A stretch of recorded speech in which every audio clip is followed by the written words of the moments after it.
On the afternoon of March 14, 1968, inside the Jefferson Public Library in Richmond, Virginia, a woman named Margaret Hayes pulled a book from the returns cart and felt something shift inside the spine. She was 42 years old. She had worked at that library for 19 years. She knew the weight of every book on every shelf, and this one felt wrong. The book was a worn copy of The Quiet American by Graham Greene, popular among students, returned often. Margaret had shelved it a dozen times before. But when she opened it that afternoon, a small folded paper slipped out from between pages 47 and 48. The paper was thin, almost translucent, the kind you could swallow if you needed to. And written on it, in pencil so faint it was barely visible, were 4 lines of letters and numbers that made no sense at all. She stared at the note for a long time. Then she placed it in her pocket and continued working. That single decision would unravel a Soviet intelligence operation that had been running undetected on American soil for more than 6 years. This is the story of how an ordinary librarian stumbled into the invisible war that defined a generation. A war fought not with tanks or bombs, but with coded messages hidden in public places, with agents who looked like neighbors, and with secrets buried so deep that even those who kept them forgot they were there. It is a story about the Cold War at its most intimate and terrifying, when the enemy was not across an ocean, but across the street. And it began with a note that should never have been found.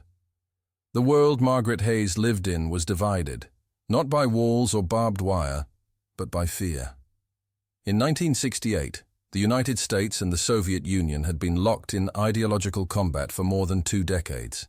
Each side believed it held the key to humanity's future. Each side believed the other would destroy the world to prevent that future from arriving. And between them, in the silence and the shadows, moved men and women whose names would never appear in history books: spies, handlers, couriers. People who lived double lives so convincing that even their families did not know the truth. Richmond, Virginia, was not a city anyone associated with espionage. It was a place of quiet neighborhoods and church socials, of corner drugstores and evening walks. But that ordinariness was precisely what made it useful. Soviet intelligence had learned early that the best place to hide a secret was not in the darkness, but in the light. Not in a locked basement, but on a library shelf. The technique was called a dead drop. It was simple, elegant, and nearly impossible to detect. An agent would leave a message in a predetermined location: a book, a park bench, a crack in a wall, and another agent would retrieve it later. No direct contact, no phone calls. No meetings in dark alleys, just information moving silently from one hand to another, invisible to everyone except those who knew where to look. The KGB had been using dead drops in American cities since the early 1950s. They had operatives in Washington, New York, Chicago, and Los Angeles, but they also had them in places like Richmond, quiet places, forgettable places, places where a man could check out a book, slip a message inside, and return it without anyone noticing. Places where a woman could retrieve that message days later, read it in the privacy of her home, and no one would ever know. Margaret Hayes did not know any of this when she found the note.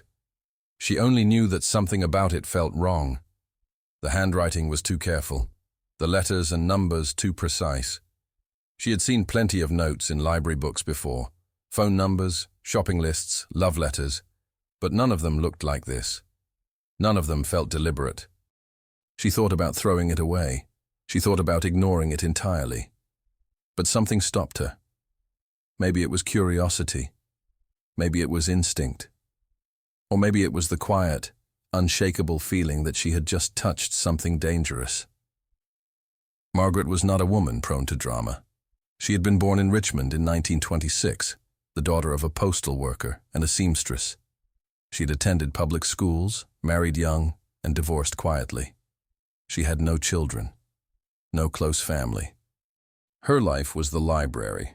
She arrived every morning at 8, shelved books until noon, helped patrons find what they needed, and left at 5. She ate dinner alone. She read in bed. She woke up and did it again. But she was not naive. She had lived through World War II. She had watched neighbors send sons to Korea. She had seen the news reports about Soviet missiles in Cuba, about nuclear tests in the Nevada desert, about fallout shelters being built in suburban backyards. She knew the world was fragile. She knew that wars were no longer fought only on battlefields. And she knew that secrets, once exposed, could change everything. So that evening, after her shift ended, Margaret walked 3 blocks to the Richmond Police Department and asked to speak to someone about a security matter. The officer at the front desk looked at her with mild confusion. Security matters were not common in Richmond. He asked what it was regarding. She told him she had found something unusual at the library. He asked what kind of unusual. She said she would prefer to explain it to someone with clearance. He stared at her for a moment, then picked up the phone. 20 minutes later, a man in a gray suit arrived. He did not introduce himself. He simply asked Margaret to follow him to a small room at the back of the station. The room had a table, 2 chairs, and a single light bulb hanging from the ceiling. It smelled like cigarettes and old coffee. The man sat down across from her and asked her to explain. Margaret placed the note on the table. The man looked at it without touching it. His expression did not change. He asked where she had found it. She told him. He asked if anyone else had seen it. She said no. He asked if she had told anyone about it. She said no. Then he folded the note carefully, placed it in his jacket pocket, and thanked her for her time. She asked what it meant. He said he did not know yet, but he would look into it. Margaret went home that night feeling strange, not afraid exactly, but aware. Aware that she had crossed some invisible line. Aware that the world she lived in was more complicated than she had imagined. And aware, most of all, that she would probably never know what happened next. But she was wrong. 3 days later, 2 men in dark suits knocked on her door. They showed her identification that said they were with the Federal Bureau of Investigation. They asked if they could come inside. She let them in. They sat in her small living room, surrounded by stacks of books and faded wallpaper, and they asked her to tell them everything she remembered about the note. She told them. The book, the date, the cart, the faint pencil markings, the feeling that something was wrong. They listened without interrupting. When she finished, one of them asked if she would be willing to help them. She asked what kind of help. He said they believed the note was part of an active Soviet intelligence operation. They believed someone was using the library as a dead drop site. And they believed that if Margaret continued working there, acting as though nothing had happened, they might be able to identify who was leaving the messages and who was picking them up. Margaret sat very still. She was not a brave woman. She had never thought of herself as someone who would be involved in something like this. But she also understood, in that moment, that this was not a choice. This was a duty. She agreed. The FBI agents explained the plan. Margaret would continue her normal routine. She would shelve books, assist patrons, and pay close attention to anyone who checked out The Quiet American or returned it. She would not act differently. She would not ask questions. She would simply observe. And if she found another note, she would contact them immediately. They gave her a phone number, a direct line. No names, just a number to call if anything happened. Then they left. Margaret sat alone in her living room for a long time after they were gone. The house was silent. The clock on the wall ticked steadily. Outside, the streetlights flickered on, casting long shadows across the empty sidewalk. She thought about the note. She thought about the men in suits. She thought about the invisible war being fought in places like her library, in cities like hers, by people she would never see. And she wondered how many other secrets were hidden in the books she shelved every day. The next morning, Margaret returned to work. Everything looked the same patrons, the same shelves, the same quiet hum of fluorescent lights overhead. But she felt different. She moved through the library with new eyes, watching faces, noting patterns, memorizing who touched which books and when. The quiet American sat on the shelf in the fiction section, spine out, waiting. For 2 weeks, nothing happened. The book was checked out twice, once by a college student writing a paper, once by an elderly man who said he had read it years ago and wanted to revisit it. Both times, Margaret made a note of their names and faces. Both times, the book came back empty. But on the 3rd week, something changed. A woman came into the library just before closing. She was in her mid-30s, well-dressed, with dark hair pulled back in a tight bun. She moved quickly through the aisles, barely glancing at the shelves, and went straight to the fiction section.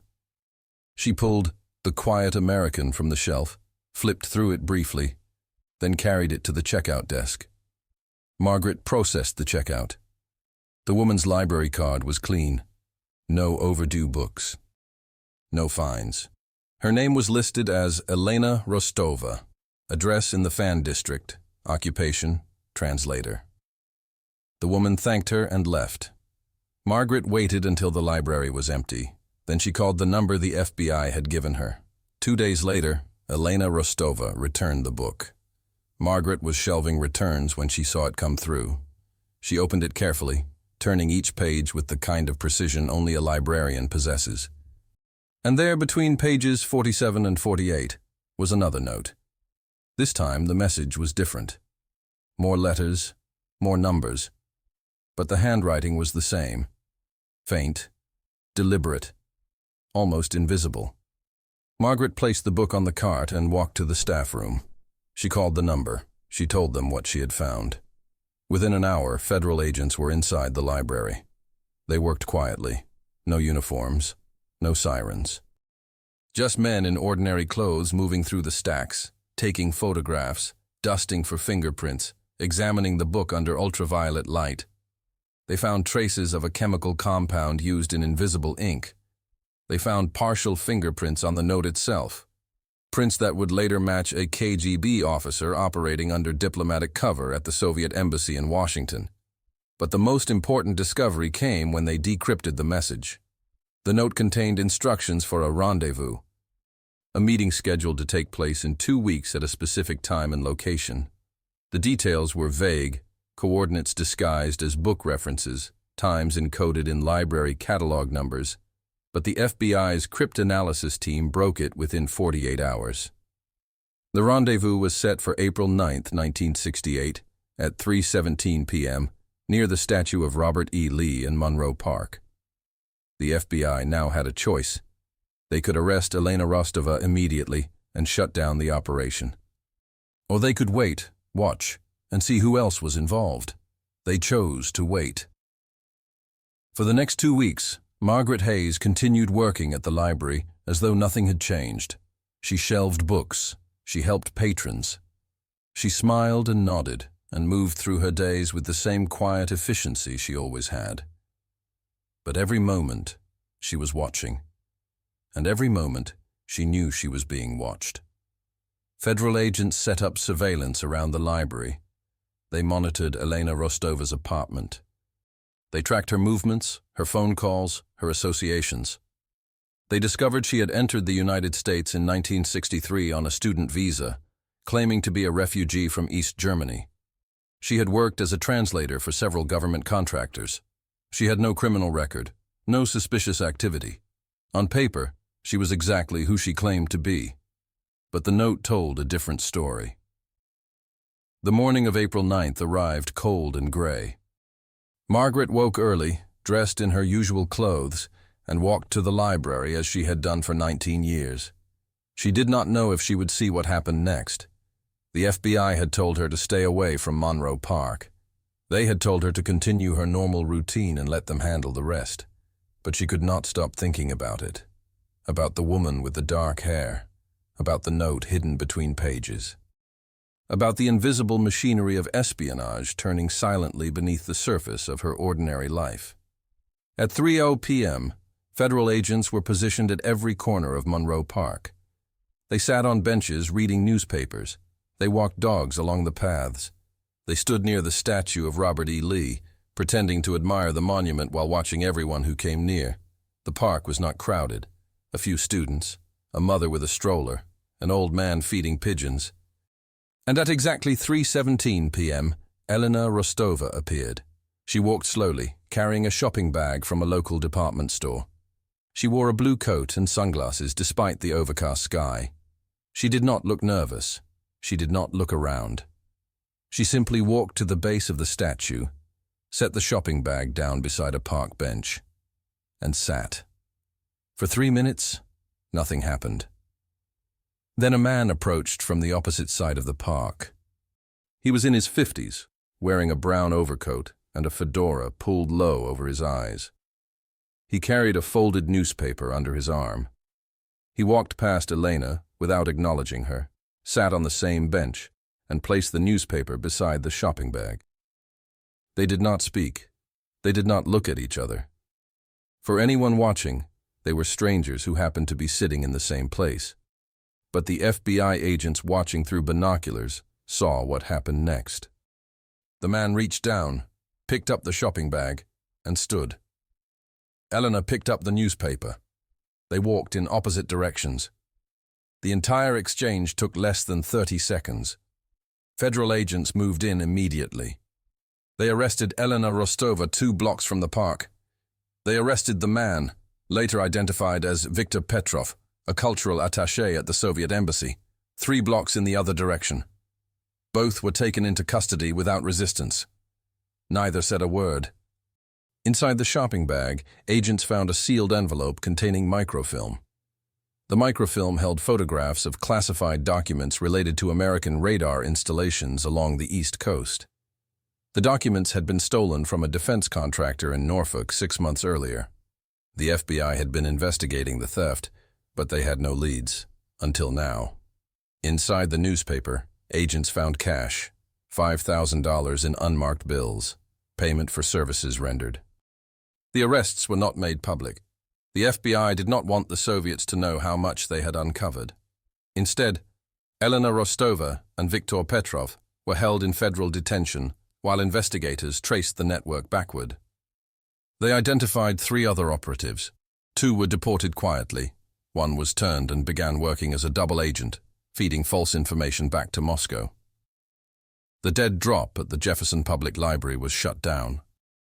The book, The Quiet American, was removed from circulation and placed in an evidence locker where it remains to this day. Margaret Hayes was debriefed by federal agents and asked to sign a secrecy agreement. She was told that her cooperation had prevented classified information from reaching Soviet intelligence. She was told that her actions had protected national security. She was also told never to speak about it. Margaret returned to work the following week.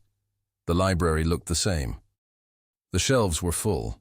The patrons came and went. Nobody knew what had happened. Nobody knew that the woman who checked out books and answered questions had helped dismantle a Soviet spy ring. And Margaret never told anyone, not her co-workers, not her few remaining friends, not even the priest she spoke to on Sundays. She carried the secret alone. Years passed. The Cold War continued. The Berlin Wall stood. Missiles remained pointed at cities on both sides of the world. And in Richmond, Virginia, Margaret Hayes shelved books and lived her quiet life, knowing that once, for a brief and dangerous moment, she had been part of something larger than herself. She retired from the library in 1983. By then, the Soviet Union was beginning to fracture. The ideological certainty that had defined the Cold War was fading. People were asking questions that had once been forbidden. And in archives across America, files were being opened, slowly, carefully, revealing the hidden history of the decades-long conflict. In 1992, a researcher at the FBI declassified portions of Operation Dropbox, the code name for the investigation that had started with Margaret's discovery. The report confirmed what she had always known, but never spoke about. The dead drop had been active for 6 years. More than 40 pieces of classified information had passed through it. And if she had not found that first note, if she had simply thrown it away or ignored it, the operation might have continued indefinitely. Margaret Hayes died in 1998 at the age of 72. Her obituary in the Richmond Times-Dispatch was 3 sentences long. It mentioned her years of service at the library.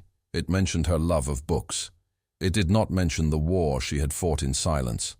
But the story did not end with her death. In 2003, a former KGB officer named Alexei Volkov published a memoir in Moscow. In it, he described his years as a handler for Soviet operatives in the United States. He wrote about dead drops, coded messages, and the constant fear of exposure. And in one brief passage he mentioned a library in Richmond, Virginia, where an operation had been compromised in 1968. He did not know how it had been discovered. He only knew that one day the messages stopped coming and 2 of his best agents vanished. He wrote that the loss had been devastating, that it had taken years to rebuild the network, that the Americans had been more careful than anyone expected. He never learned about Margaret Hayes. The truth is that most Cold War stories end this way, not with explosions or declarations of victory, but with silence, with files that remain classified, with names that are never spoken, with ordinary people who made choices that altered the course of history and then returned to their ordinary lives as though nothing had happened. Margaret Hayes was not a spy. She was not a soldier. She was a librarian who found a piece of paper and decided it mattered. And because of that decision, lives were saved, secrets were protected, an enemy operation was dismantled. But she never received a medal. She never appeared in a history book. She lived and died in obscurity, carrying the weight of what she had done without ever seeking recognition for it. That is the reality of the Cold War. It was not fought only by men in uniform or intelligence officers with code names. It was fought by clerks and secretaries, by technicians and teachers, by people who saw something wrong and chose to act even when it would have been easier and safer to look away. The war between the United States and the Soviet Union lasted more than 4 decades. It shaped the world we live in today, but most of the people who fought it are forgotten. Their names are buried in classified files. Their stories are locked away in archives that may never be opened. Margaret Hayes was one of them. And her story, this story, is a reminder that history is not made only by the powerful and the famous. It is made by individuals who, in moments of quiet courage, choose to do what is right, even when no one is watching. The note she found that afternoon in March 1968 was 4 lines long. 4 lines of letters and numbers that meant nothing to her. But she did not ignore it. She did not throw it away. She carried it to the police and set in motion a chain of events that would save lives and protect secrets she would never fully understand. That is heroism. Not the kind celebrated in parades or monuments, but the kind that matters most, the kind that asks nothing in return. The Jefferson Public Library still stands in Richmond. The shelves are still full. Patrons still come and go, checking out books, returning them, moving quietly through the aisles. And somewhere in those stacks, perhaps, there are still secrets waiting to be found. Messages left by people who believed they were invisible. People who thought no one was watching. But someone is always watching. And sometimes, that someone is just a librarian doing her job. If stories like this make you reflect on the invisible sacrifices made during the Cold War, on the ordinary people who became part of something extraordinary without ever seeking recognition, consider subscribing. There are many more stories buried in the archives of history, stories of courage and consequence that deserve to be remembered. Because the Cold War was not only fought by governments and generals, it was fought by people like Margaret Hayes, people whose names we may never know, but whose choices shaped the world we inherited. The war is over now. The Berlin Wall has fallen. The Soviet Union has collapsed. But the lessons remain. The reminder that freedom is fragile, that vigilance is necessary, that ordinary people, in ordinary places, can make extraordinary differences, and that sometimes the most important battles are fought not with weapons, but with awareness. With the decision to notice what others ignore, with the courage to act when it would be easier to stay silent. Margaret Hayes made that choice, and though the world never knew her name, her legacy endures in the simple, undeniable truth that she was right to care, right to act, right to believe that a single piece of paper, found by chance in a library book, could matter. Because it did. And perhaps that is the greatest lesson of the Cold War.